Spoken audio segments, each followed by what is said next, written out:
Hello friend, हमारी आज की कहानी है पति को धोखा और यार से प्यार। कॉलेज वक्त की बात थी। काया अपने कॉलेज की जान थी, इतनी खूबसूरत कि कोई भी लड़का उसे एक बार देख ले तो उसे बिना देखे रह ना पाए। लंबे घने बाल जिसे वो हमेशा विभिन्न तरह के स्टाइल में समेट कर रखती, काली काली कटीली आंखें जिसे भी देख ले बस वो उसका दीवाना हो जाए। सुंदरता के रूप में अप्सरा थी वो। हर कोई उसके पीछे पागल था, हर कोई उसको पाना चाहता था, उसको अपना बनाना चाहता था। लेकिन काया के दिल में तो कोई और बसा था, अबीर। हाँ, अबीर नाम था उसका। अबीर काया के कॉलेज में उसी के साथ में पढ़ता था। अबीर एकदम काया के विपरीत थी। हर आती जाती लड़की को घूरना, उनके साथ फ्लर्ट करना, ये सब उसका शौक था। न जाने काया को उसमें क्या दिखा जो उससे मन ही मन प्यार कर बैठी। काया जब भी कॉलेज जाती तो बस अबीर को ही छिप छिप कर देखती। अबीर भी इस बात से अनजान नहीं था कि कॉलेज की सबसे खूबसूरत लड़की उस पर मरती है, लेकिन तब भी वो जानबूझकर उससे दूर रहने के बहाने खोजता। जब भी काया उसके पास से गुजरती या वो उसे देख भी लेता तो अबीर अपना रास्ता बदल लेता और यही बात काया को चुभ जाती। लेकिन काया उस पर गुस्सा होने के बजाय वो उसके लिए और तड़पती। उसका अबीर के लिए उसके दिल में बसा प्यार उसके लिए और बढ़ जाता। अबीर और काया के ही कॉलेज में प्रत्यूष भी पढ़ता था, जो काया और अबीर के ही साथ में था। प्रत्यूष काया को दिलो जान से भी ज़्यादा चाहता था, उसकी परवाह करता था, उसे बहुत पसंद करता था।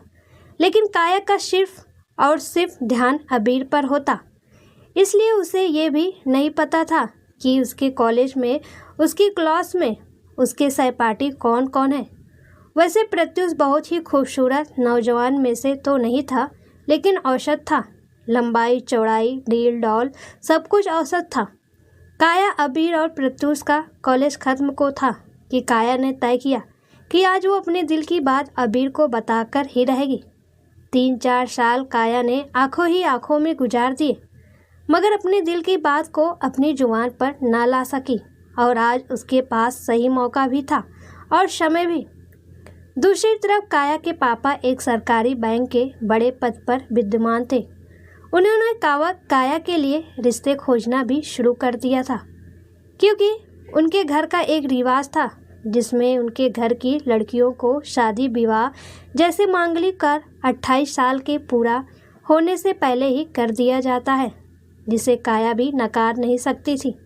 लेकिन अबीर को भी भूलना उसके लिए आसान नहीं था, क्योंकि एक तरफा प्यार था जो उसका।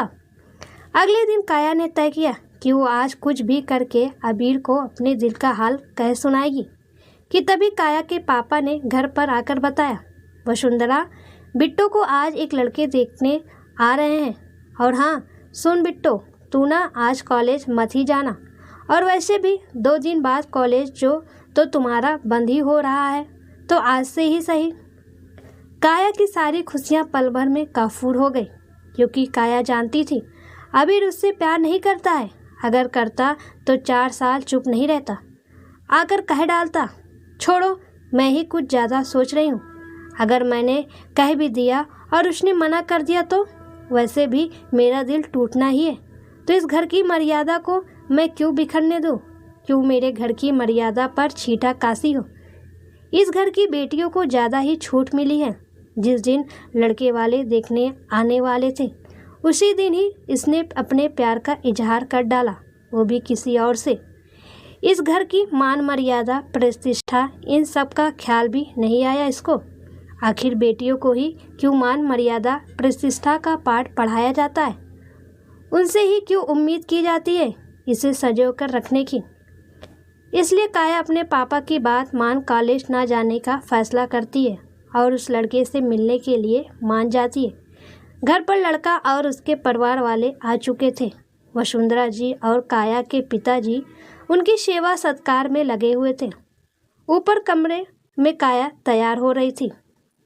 नीले हल्के रंग का कुर्ता, उस पर गुलाबी पटियाला सलवार और उसके ऊपर हल्का नीला और गुलाबी रंग, 2 रंगों से रंगा हुआ उसका दुपट्टा।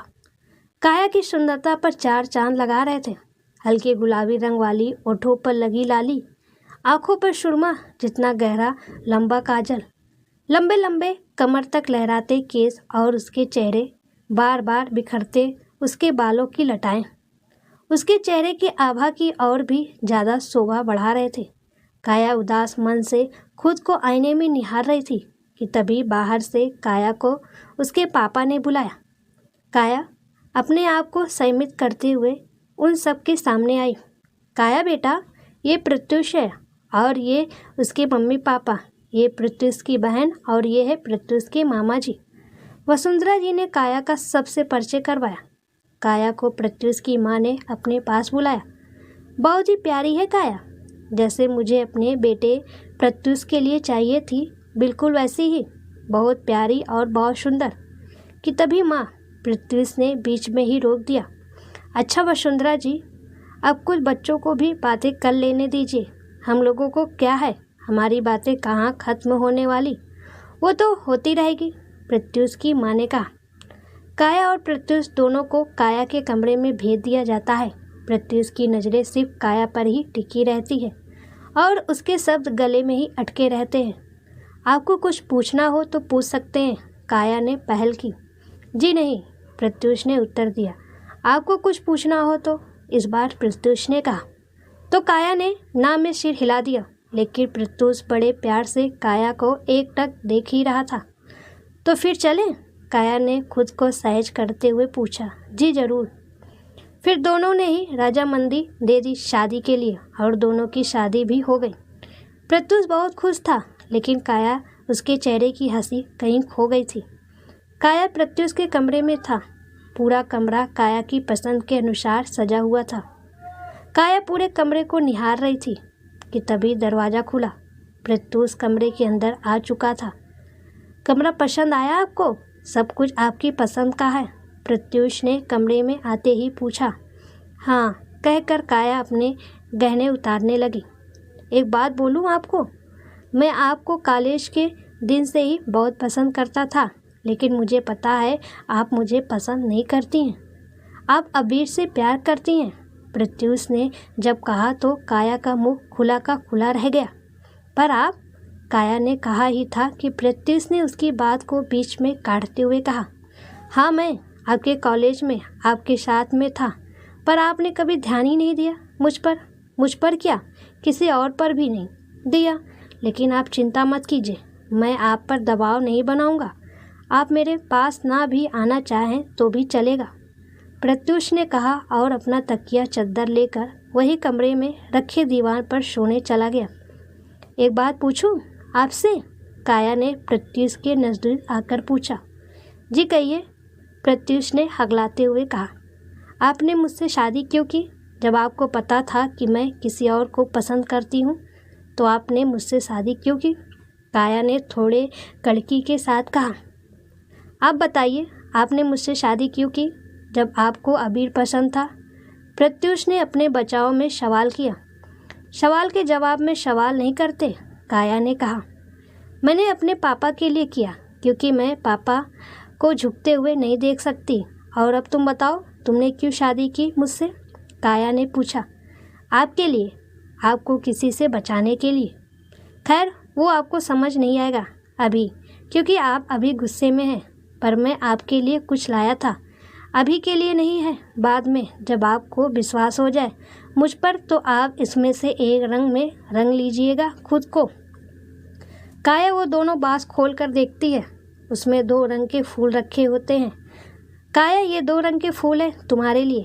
पीला रंग दोस्ती के लिए और लाल रंग तुम्हें पता है, लाल रंग का मतलब। तब तक इन्हें जीवित रखने की जिम्मेदारी तुम्हारी है, कहकर प्रत्युष चद्दर तान कर सो गया। लेकिन काया के मन में कई सवाल छोड़ गया। पूरी रात काया की आंखों में आंसुओं के साथ कटी, इसलिए सुबह देर से उसकी आँख खुली। दीवान पर नज़र डाली तो देखा प्रत्युष कमरे से जा चुके थे। फिर फ्रेश होने के लिए उठी ही थी कि उसकी नज़र टेबल पर रखे बॉक्स पर पड़ी और फिर कल रात की बात याद आ गई। गुस्से में काया ने उन दोनों फूलों को खिड़की से बाहर फेंक दिया और फ्रेश होने चली गई। लेकिन पता नहीं क्या हुआ उसे, उसने उन फूलों को दोबारा कमरे के अंदर ले आई और उन्हें जीवित रखने के लिए नमक पानी से भरे बॉक्स में डाल दिया।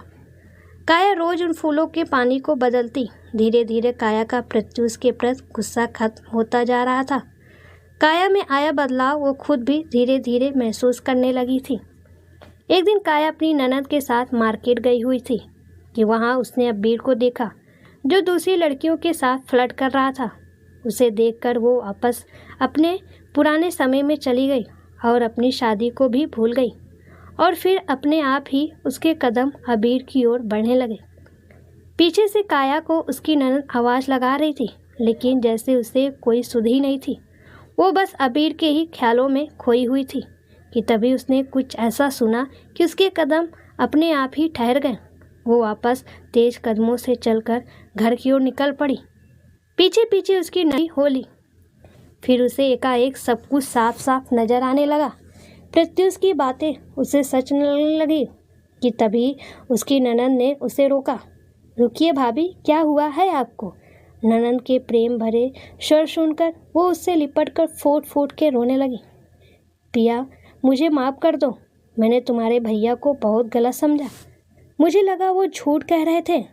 वो मुझे बस पाना चाहते थे, इसलिए मुझसे शादी की, जबकि ये जानते हुए कि मैं अबीर को पसंद करती हूँ। मगर वो तो बस भाभी, अब आप बोलिए, हुआ क्या? पिया ने चुप कराते हुए पूछा। पिया, जिस दिन तुम्हारे भैया मुझे देखने आने वाले थे उस दिन मैं अपने प्यार का इजहार अबीर से करने वाली थी, लेकिन पापा के कहने पर और ये सोचकर कि मैं अपने पापा का सिर झुकते हुए नहीं देख सकती, इसलिए मैं अबीर को भुलाकर तुम्हारे भैया से मिलने के लिए मान गई। मगर आज जो मैंने सुना, और फिर काया रोने लगी। वो मुझसे प्यार नहीं करता था और वो ये बात जानता था कि मैं उसे पसंद करती हूँ, लेकिन वो मुझसे जानबूझकर दूर जाता ताकि मैं खुद से आकर उससे अपने प्यार का इजहार करूँ और फिर वो मेरे प्यार और भरोसे का फ़ायदा उठाकर। लेकिन मैंने तुम्हारे भैया की बात को झुठला दिया। मुझे लगा वो झूठ बोल रहे हैं सिर्फ मेरा भरोसा जीतने के लिए। मैं क्या करूँ पिया? अब मैं तुम्हारे भैया से आंखें मिलाने के काबिल भी नहीं। मैं तो उनके प्यार के बिल्कुल लायक नहीं हूँ। मैं उन्हें बिल्कुल डिजर्व नहीं करती।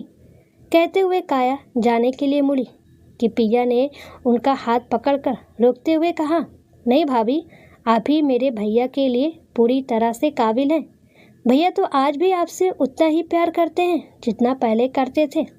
आपका आज भी इंतज़ार कर रहे हैं भाभी, वो जैसे पहले आपके कॉलेज टाइम में करते थे।